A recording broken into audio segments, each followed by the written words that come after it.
एक समय की बात है, रामपुर नाम के एक गांव में एक पंडित जी रहा करते थे। उस पंडित की एक बेटी भी थी।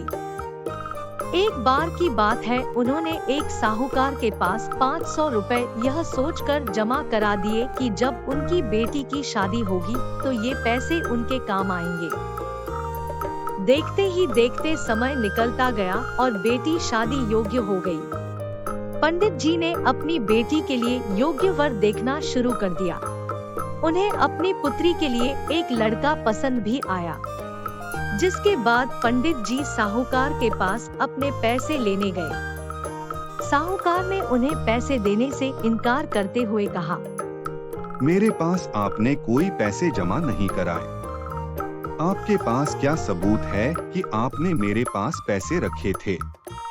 क्या आपके पास उसका कोई लिखित प्रमाण है?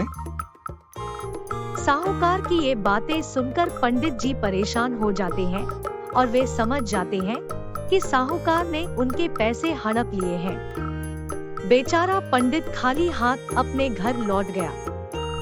एक दिन पंडित जी मंदिर से घर लौट रहे थे। तभी उनके दिमाग में विचार आया कि उन्हें उस साहूकार की शिकायत राजा से करनी चाहिए। हो सकता है राजा इस परेशानी का कोई हल निकाल दे। पंडित जी बिना देरी किए राजा से मिलने के लिए उनके महल पहुंच गए और वहां जाकर उन्होंने अपनी परेशानी राजा के सामने रखी। पंडित जी की बात सुनकर राजा ने कहा कि कल नगर के लिए हमारी सवारी निकलेगी। तुम उस समय उस साहूकार की दुकान के सामने जाकर खड़े हो जाना। राजा की बात सुनकर पंडित जी अपना झोला लेकर घर को निकल गए। अगले दिन राजा की सवारी निकली। नगरवासियों ने राजा का स्वागत किया। पंडित जी राजा के कहे अनुसार उस दुकान के सामने खड़े हो गए। राजा की सवारी साहूकार की दुकान के सामने आई। राजा अपनी बग्घी से नीचे उतरा और पंडित के पास गया। पंडित ने राजा को फूलों की माला पहनाई और प्रणाम किया। राजा ने कहा, आप यह क्या कर रहे हैं?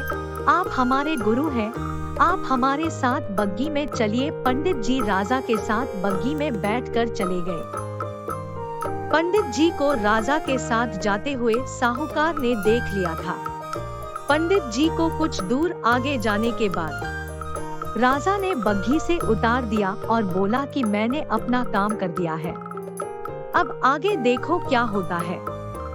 पंडित और राजा के संबंध को देखकर साहूकार सोच में पड़ गया और उसे घबराहट होने लगी कि कहीं पंडित उसकी शिकायत राजा से न कर दे। वह रात भर सो नहीं पाया। सुबह सबसे पहले साहूकार ने अपने मुनीम को पंडित जी को सह सम्मान यहाँ लाने के लिए कहा। मुनीम पंडित जी को ढूंढने निकल गया। कुछ देर बाद पंडित जी उसे नगर में एक पेड़ की छांव में आराम करते हुए नजर आए। मुनीम ने पंडित जी को कहा कि साहूकार ने उनको घर में लेकर आने के लिए भेजा है। मुनीम पंडित जी को सम्मान के साथ घर लेकर जाता है। मुनीम पंडित को लेकर साहूकार के घर पहुंचा तो साहूकार पंडित जी को आदर सम्मान के साथ बिठाते हुए कहता है, मैंने पुराने खाते की अच्छी तरह जांच की और उसमें आपने मुझे 500 रुपए दिए थे, इसकी जानकारी मिली है। यह पैसा पिछले 10 सालों से मेरे पास जमा है, जिस वजह से इसका ब्याज मिलाकर यह 12,500 रुपए हो गए हैं।